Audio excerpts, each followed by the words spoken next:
Welcome to Smart Nation Pro. On this channel, you will learn the English language for beginners.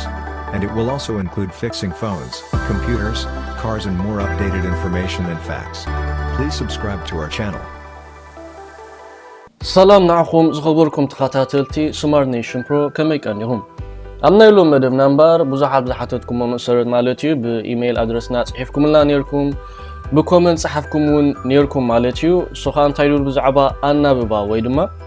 ኣደማምፃ ቃላት እንግሊዘኛ ማለት እዩ ዝኻ ብጣዕሚ ኣገዳሲ እዩ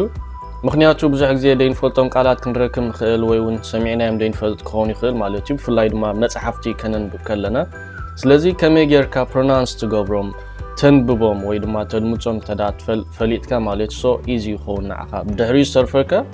ምናልባሽ ትርጉሙን ፍላጥ ይኸውን ማለት እዩ ስለዚህ እዚ ብጣዕሚ ኣገዳሲ እዩ እቶም ጸሓፍኩምና ስለተሳትፈኹም ኣዝና ኢና ነመስግን ማለት እዩ ቀጽልዎ ንብለኩም እቶም ካልኦት እውን ዝተፈላለዩ ሕቶታት ክህልወኩም ይኽእል እዩ ስለዚህ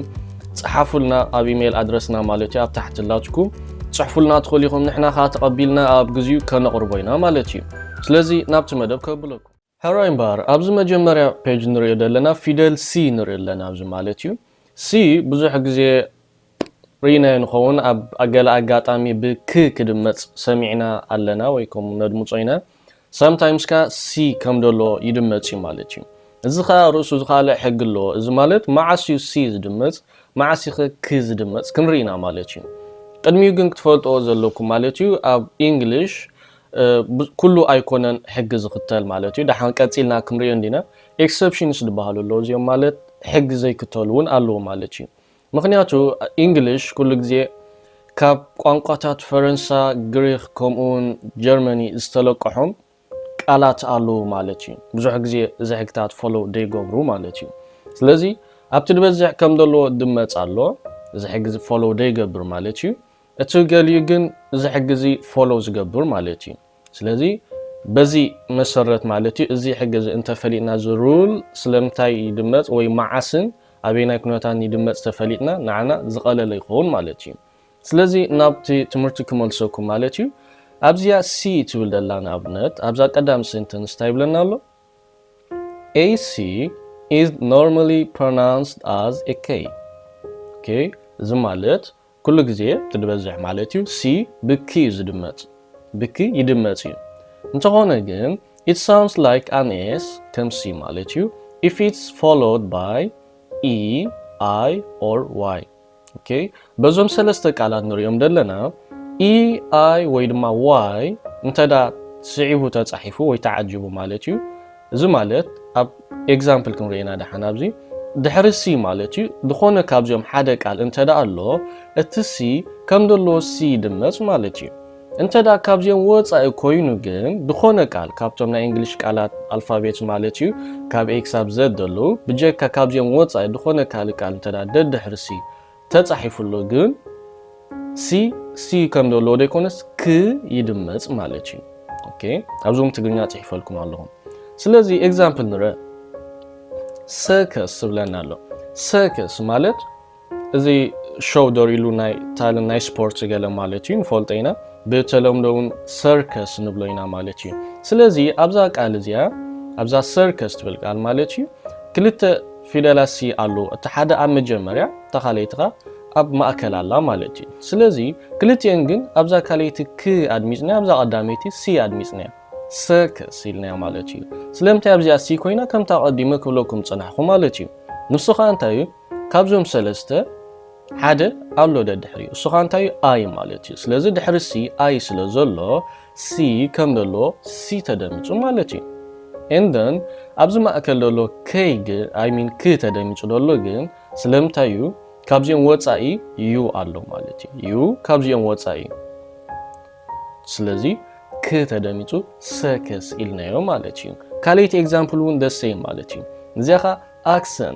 accent ኸ similar to pronunciation ማለት እዩ ከም ምድማፅ ማለት እዩ even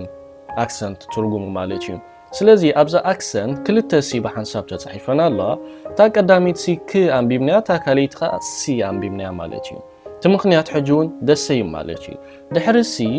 ኣብዛ ቀዳሚት ሲ ማለት እዩ ካልአይቲ ሲ ተጻሒፋ ኣላ እዛ ካልአይቲ ሲ ካብዚ ወፃኢ ካብዞም ሰለስተ ወፃኢ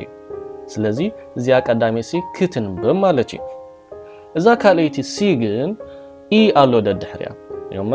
እዛ ካልአይቲ ሲ ደድሕሪያ ኢ ኣሎ ኢ ኻ ካብዞም ሰለስተ እዩ ስለዚህ ስ ተደሚፃ ማለት እዩ more examples ንረ እዚ ክንርዶ ኢና ጽቡቅ ጌርና ማለት እዩ ንኣብነት ኣብዛ ቀዳሜ እንታይ ይብላሉ ሳይክል ትድመ ሳይክል ሰለስተ ስታይ ክንትርጉሞ ንኽእል ተቀዳማይ ሳይክል ዙረት ወይ ዑደት ትርጉሙ ሳይክል ብሽክለታ ማለት እዩ ሳይክል ዙረት ወይ ዑደት ማለት እዩ ከም ሳልሳይ ከም ግስ ክንጥቀመሉ ከለና ሳይክል ምዝዋር ማለት እዩ ብሽክለታ ምዝዋር ማለት so I am cycling ተልካ ሳይክል ይዝውር or ብሽክለታ ይዝውር ኣለኹ ማለት እዩ ስለዚ ኣብዛ ሳይክል ትብል ክልተ ሲ ኣለዋ ታ ቀዳመይቲ ሲ ተደሚፃ ከም ደሎ ታ ካልአይቲ ግን ክኢልና እቲ ምክንያት ድማ the same ከም ዝክንብሎ ጸናሕና ማለት ስለዚ ሳይ ድሕሪ ሲ ዋይ ኣሎ ዋይ ካብኦም ዲ of course ስለዚ ዋይ ስለዘሎ ሲ ተደሚፃ alright ታ ካልአይቲ ግን ኤል ድሕሪ ሲ ኣሎ ኤል ካብዚኦም ወጻይ ስለዚ ክያ ክድመጽ ማለት እዩ ክኢልና ነንብባ so cycle ኢልናኻ ነንብባ ማለት እዩ ትሕቲያ ደሎን care እዚ ኣብ ብራኬት ገይረልኩም ደለኹ እዚኣ ትሪእዋ ኣለኹም ር ማለት እዩ ብዙሕ ኣይትድመጽንያ ማለት እዩ ከተንብባ ከለና care ታር ውሕድ ነብላ ማለት እዩ care ከምዚ ምክንኻን ገለ ማለት እዩ ብድሕሪኡ cake ዶልሺ ማለት ንፈልጦ ኢና ከምዚ ኬክ አይኮን ከምዚ ብልምድ ኬክ ንብሎ ኬ ሓምሻይ ፊደል ማለት እዩ ያ ኬ ሓምሻይ ፊደል ናይ ትግርኛ ኬክ ደይኮነ ኬክ ኢልና ኢና ነንብቦ እዚ ስለምታይ ኬክ ኮይኑ ኣብ ቀፂለ ከርእየኩም እዚ እውን ርእሱ ድኻለ ሕጋ ኣለዎ ማለት እዩ ማዓስ ስለምታይ ይ ኮይኑ ማለት እዩ ስለዚ ኬክ ኣብዚያ ግን ብዛዕባ ሲ ኢና ንመሃር ዘለና ስለዚ ሲ ስለምታይ ብክ ተደሚጹ ከምዛ ቀዲመ ድወልኩም ድሕሪኡ ኤ እዩ ደሎ ማለት እዩ ኤ ካብዞም ሰለስተ ወጻኢ እዩ ከምኡን accelerate ማለት እዩ accelerate ፍጥነት ምውሳኽ ማለት እዩ ኣብዚ the same ከምዚ ናይ accent ኣብዚ C double C ንርኢ ኣለና ማለት ሶ ታ ቀዳመይቲ ሲ ብሲያ ተዓጅባ ደላ ሲ ደድሕሪያ ደሎ ስለዚ ሲ ካብዚኦም ወጻኢ እዩ ከተደሚጻላ ታ ካልአይቲ ሲ ግን ኢ ኣለዋ that's why ስ ተደሚጻ ማለት ወይ ትንብብ ማለት እዩ so accelerate ኮሙን ኤሌክትሮማግኔቲክ ኣብዚያ ፍሉይ ድበለ እንታይ ኣላ ክ ኣብዚ መወዳእታ ኣይ ሚን ዛ ሲ ኣብ መወዳእታ ጻሒፋላ ድኾነ ፎሎ ኣይገብራን እዩ that's why ክ ከም ደለዋ ትድመጽ ማለት እዩ ምክንያቱ ካብዞም ሰለስተ ይኹን ድኾነ ካብዚ ፎሎ ኣይገበራን ስለዚ ሲ ከም ደለዋ ደይኮነት ክ እያ ትድመጽ ማለት እዩ ኤሌክትሮማግኔቲክ እዚ ካ ድኾነ ከምዚ ስልኪ ኤሌክትሪክ ደም ሓላልፍ ጥቅላል ስልኪ ርኢኹም ኣለኹም ከምኡ ማለት እዩ so electromagnetic ይበሃል ትሕቲኡ psychology alright psychology ንፈልጦ ኢና psychology ከምዚ ስነ ናይ ስነ ኣእምሮ እንሶን ማለት እዩ so ኣብዚ ክ ተደሚጻላ okay ክ ተደሚጻ ስለምታይ ድሕሪያ h ስለ ዘሎ the same ማለት እዩ ኣዙን confidence ኣብዚ ባይዞ ይነጥብ ገይረል ደለኹ እንታይ ማለት እዩ እታ ንስ ትብል ደላ ብዙሕ ኣይትድመጽንያ ወይ ትንበብንያ ማለት እዩ confidence alright confidence ታንስ ኣትሕተ ብላ ማለት እታ confident ድብል ደሎ ክሳብ ድ ደሎኻ out ብል ማለት እዩ so confidence ስለዚ ኣብዛ confidence ትብል ቃል ኣብታ ቀዳሚቲ ታ መወዳእታኻ ሲ እያላ so እቲ ምክንያት ፈሊጥና ያለና ኢ ደድሕሪ ኣሎ ኣብዚ ግን ኦ ስለ ደሎ alright ስለዚ ከምዚ ነው የደለና እቶም ክ ዝድመጹ ብቀጠልያ ሕብሪ ገይረሎም ኣለኹ እቶም ስ ዝድመጹኻ ብጫ ኣለዎ ማለት እዩ ከም ንሪኦ ደለና ኣብዙን connection ፈልጦ ኢና so connection ኣብ ክልቲኡ ክ ተደሚጻ because ኣብዚ ኦ ኣሎ ኣብዙን ቲ ኣሎ ስለዚ ካብዚኦም ወልሓደ ድስዕቦ ስለ ደየለ ነዚ ፊደል ሲ ኣብዝን ክ ይድመጽ ማለት እዩ circumstance ኮሙን circumstance ኣብ ሰለስተ ቦታ ሲ ተጻሒፈና ኣሎ ሓንቲ ማእኸል ሓንቲ በመጀመርያ ሓንቲ ከመወዳእታ ስለዚ ቀዳመይቲ አይ ፎሎ ገይርዋ ኣሎ ዛ መወዳእታ ደላኻ ኢ ፎሎ ገይርዋ ኣሎ that's why ስ ተደሚጸን ኣብ ማእከል ደላ ግን the same ከም ናይ አንቶይ ማለት እዩ ከም ናይ ሰከስ ድበልናያ you ካብዚኦም ወጻኢ እዩ ስለዚ circumstance ማለት ሃዋህው ወይ ኩነታት ማለት እዩ alright ስለዚህ ተረዲእናሎ ማለት እዩ ብዙሓት ካልኦት ቃላት እዚኦም ጥራይ ኣይኮኑን እዚኦም ኤግዛምፕል ያምጽዮም ደሎ ስለዚህ ብዙሕ ካልኦት ቃላት እውን ኣሎ ስለዚህ ትሕግግን እዚዩ ማለት እዩ ኣይቅየርኒ ኣብ ድኾነ ቃል ይሃሉ ክ ኢሎኩም ካብዚኦም ወጻኢ እንተ ኮይኑ ፎሎው ኮይኑ በዚኦም ካብዚኦም ወጻኢ ቃላት ክ ይድመጽ በዚኦም ተዳ ፎሎው ኮይኑ ግን ሲ ይድመጽ ማለት እዩ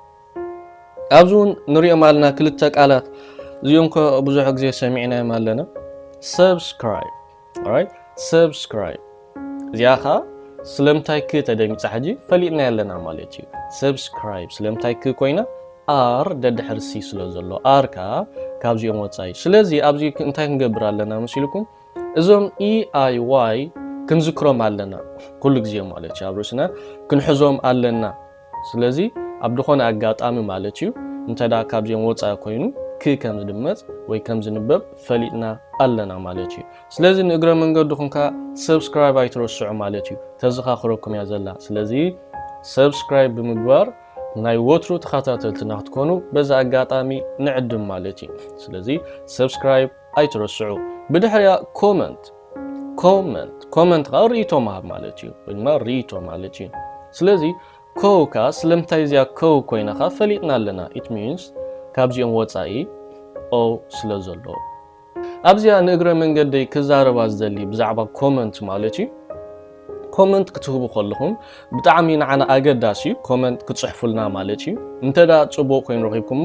ወላ ጽቡቕ ኢልኩም ተጽሒፍኩምና ንዓና ብዝያዳ ክንብርትዕ እዩ ዝገብረና የተባባዓና እዩ ማለት እዩ ጽቡቕ ከም ደለና እውን ክንቅጽለሉ ከም ደለና ንፈልጥ ማለት እዩ እንተዳ ድኾነ ደይፈትኹሞ ነገር ኣሎ ወይ ቅሬታ እንተለኩም ካ ደሰይ ማለት እዩ ክጽሕፉልና ግድን ምክንያቱ ንዓና ስለ ዝሃንጸና ጌጋታትና ክንእርም ስለ ዝገብረና ማለት እዩ ስለዚ ዳስ ዋይና ብዙሕ ግዜ ኮመንት ጽሓፉልና ንብል ማለት እዩ ግን ኣብዚ እንታይ ኣሎ መስልኩም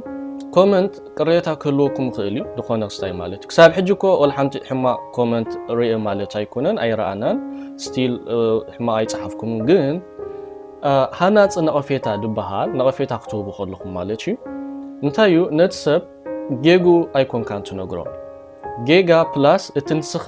ቁኑዕ ኢልካ ወይ ቁኑዕ ኮይኑ ዝተረኣየካ ማለት እዩ ከምዚ ተዝኸውንሲ እንተመሓየሸ ይብል እታ ከምዚያስ ከምዚ ኮይና ኣላሞ ግን ከምዚ ስለዚ እንታይ ማለት እዩ ነቲ ሰብ እንተዳ ጌጉ ነጊርካ እዚ ኣይፈትኽዋን ከምዚ ሕማቕ ኣለኻ ገለ ተይልካ ተፍርሶ ኢኻ ደለኻ ተሃንጾ ኣይኮንካን ደለኻ ተሃንጾ እንተኮይንካ ደሊኻ ወይ ክተሃንጾ እንተደሊኻ ወይ ሃናጽ ነቐፌታ ዝበሃል ግን እቲ ጌጋ ትድረአየካ ደሎ ጌጋ ፕላስ እቲ ንስኻ ከመሓይሾ ይኽእል እዩ ኢልካ ተሓስቦ ዘለኻ ሓሳብ ክትነግሮ ኣለካ ማለት እዩ ስለዚ እቲ ሰብካ ክምልሰልካ ይኽእል ማለት እዩ በቲ ንስኻ ዳሃብካዮ ሓሳብ መሰረት እሞ ዝያዳ ከም ስለ ዝኾነት እያ እምበር ክብለካ ይኽእል ወይ እውን ናብቲ ናትካ እውን ክርዕም ይኽእል ማለት እዩ ስለዚ ዳስ ዋይ ኣብቲ ኮመንት ወይ ርእቶ ክንህብ ከለና ኣብቲ ነቐፌታ ይኹን ገለ ማለት እዩ ክንጥንቀቕ ኣለና እዚ ማለት ሃናጽ ነቐፌታ ከም ዝድወልክኹም እዩ ማለት እዩ ስለዚ ንቐጽል ኣብዚ ንሪኦም ዘለና AE ማለት እዩ AE እዚ ማለት ከየደናግረኩም እንታይ ድብል ኣለኹም ኣብዚ ዳሽ እዚ ኣብዚ ሓደ ቃል ኣሎ ኣብዚ ኤግዛምፕል ከም ንሪኦም ዘለና ማለት እዩ ስለዚ ኣብ ድኾነ ቃል ኤን እንተዳ ብክልተ ጫፍ ናይ ሓደ ቃል ተጻሒፎም ጸኒሖምና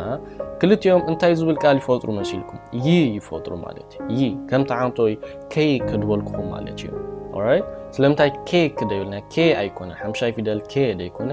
ኬክ ኢና ንብል ምክንያቱ ኤን ብክልቲኡ ጫፍ ስለ ዘሎ ማለት ንኣብነት ኣብዚ ቴክ ይብለና ኣሎ ቴክ ኣብ ትግርኛ ኣድናው ጽሒፈልኩም ኣለኹ ቴክ alright ስለምታይ ቴክ ኮይኑ ኤ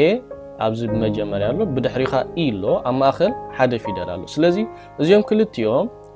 ተደሚሮም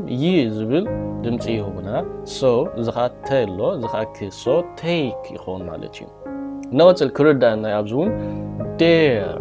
ዝኻ ዴር እድመፅ ዴር ማለት ምድፋር ማለት እዩ ሶ ሃው ዴር ዩ እንተኢልካ ንሓደ ሰብ ክንደይከ ትደፍር ማለት እዩ ስለዚ ዴር እንተኢልካ ር ሕጂ ኣብ ብራኬት ከም ተቐዲሞ ድበልኩም ውሕጥ ኢኻ ተብላ ብዙሕ ኣይተድምፃን ኢኻ ዴር ትብል ማለት እዩ and then bake ምስንካት ማለት እዩ bake late ከም ድንጓይ yesterday I ate spaghetti ትማሊ spaghetti በልየ زخا حلف ناي eat مالتي ate إلكا تدمصو مالتي سلازي تمخنيات يردأنا له يتمخنيات انتايو A and then تايلو بزي T بدحريو E سلازي ate كوينو مالتي أزون كومو fake أنصار ناي original مالتي fake إلنا ندمصو زخا تمخنيات the same مالتي A بخلتيو ጫፍ ናይ K ኣሎ ማለት እዩ A ብድሕሪኡ ሓደ ቃል E ከምዚ እንተረኺብኩም ኣብ ድኾነ ኣጋጣሚ ተንብቦ ከለኹም ዲኹም ወይ ድኾነ ቃል እንተዳ ከምዚ ኣሎ A ብድሕሪኡ ሓንቲ ቃል ብድሕሪኡ E ማለት እዩ ይንበብ so fake ኢልካ ተንብቦ እዙን rare just ኣብዚ እንታይ ይኸውን ኣሎ መሲልኩም እታ A ትኸውን ደላ ዳርጋ ናብ ይ ነገርያ ግን rare ኢልና ነንብባ እዚኻ ሳሕቲ ወይ ድማ ከምዚ ፍሉይ ነገር ገለ ማለት እዩ ከምኡን ሜክ እዚ ሜክ ኣይኮነን ብዙሕ ግዜ ሜክ ኢና ንብል ግን ሜ ሓምሻይ ፊደል ሜ ደይኮነ ሜክ ኢልካ ካተንብብ ሜክ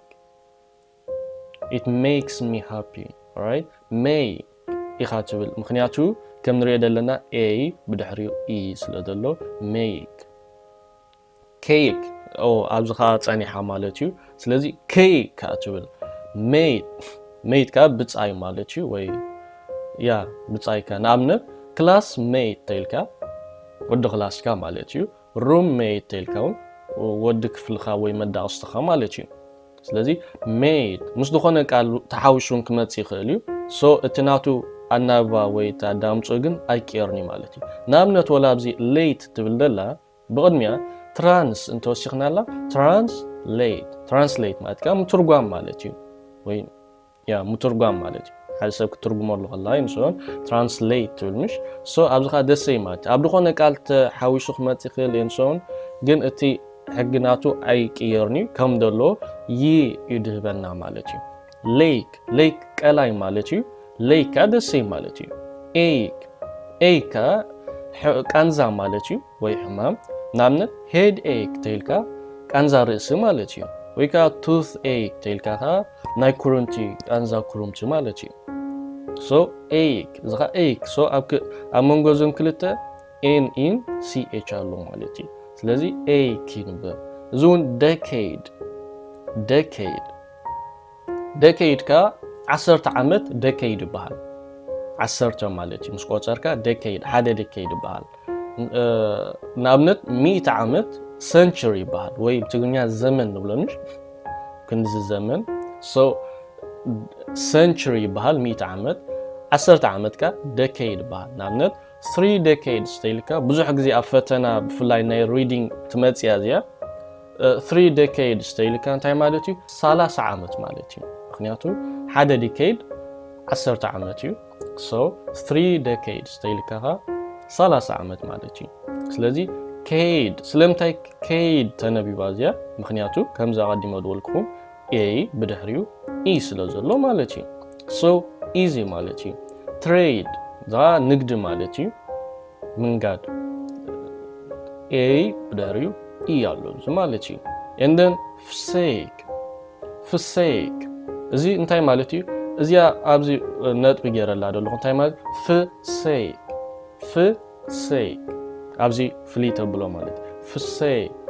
ፍሰይ ምጥንጣን ማለት ከምዚ ምሕዳግ ንሓደ ነገር ገዲፍካ ትከይድ ከለኻ ገለ ማለት እዩ and then blade ዝغላማ ማለት እዩ ስለምታይ aid ኮይናኻ ፈሊጥና ያልና blade so laid ኮይናላ ዛ in why ድምፂ ሂቦምናሉ ብድሕሪኡ hate ኢላትናላ hate ማለት ካ አንጻር ናይ love ማለት እዩ ስለዚ hate ካ ምጽላእ ማለት እዩ so hate ኣይኮነን hate ይኻተምዎ the same ትሕግኻ ከም ድበልኩም n in ስለ ዘሎ መወዳታ share alright share ማለት ካ እንፈልጦ ኢና ምክፋል ማለት እዩ ስለዚ share ዘይ share ደይኮነ share ኢልና ኢና ነንብቦ ወይ ነድምጾ ማለት እዩ ስለዚ እዚያውን እግረ መንገዳ ሼር በሉንያ ትብለላ ማለት ስለዚህ እዛ ቪዲዮ እንተፈቲኹማ ሼር በሉዋ ማለት እዩ ከምኡን لايك انت فاتيخوما انت دا داي فاتيخوما خا ابت كومنت كم تقدمنا استزراربنا يا مالتي تداي فاتيخوم المغنيات وي دما دخون رئيتو انت ليكونكا تصحفوا لنا مالتي سلازي كالوتون اذا عينه تمرتي يدليوم يكفلطو انت كالوت احواتنا ونداي بصحهم مالتي من كبوصحهم شير مغبار عين حما مالتي سلازي نلومي ابزي كاخلناي اب قصالي بزح الله كالوتون كم جي الله سي اتش الله دبليو الله بزحات مالتي كنريوم ينا نحجي ግን እዞም ክንማሃሮም ጻንሓና ሕጂ ማለት እዩ ቶም ኣናውባ ጽቡቅ ጌርና ንሓዞም ቶም ክስታይ ማለቶም ሕግታት ሩልስ ናይ ሲ ኮሙን ናይ ኤኢ ማለት እዩ ስለዚ ትሬን ንግበር ኩሉ ግዜ ንዛረብ መጽሓፍ ነንብብ ማለት እዩ መጽሓፍ ብፊክሽን ምንባብ ተጀሚርኩም ቤስት ማለት እዩ ብዙሕ ግዜ ከምዚ ናይ ፍልስፍና ደሎ መጽሓፍቲ ኣይትምረጹ بفلاي مجمرتا انت خوين مالتيو سلازي ناب منباب كمعبلكا زخيل بفيكشن مستجمري حاترتي فيكشنز كم دخون زانتاتات كون خيل كوميتات مالتيو حاترتي التاريخ دحازة متحفتي قليل انجليش مالتيو بو انت جميرنا بيست مالتيو كاو منباب نحنا مالتي ناي منباب كيلت ناي قدامام تصانبعلو مالتي اندا معبلنا نخيد مالتيو so good luck قصالي بحال مدك سامرخب سسنايو نعهم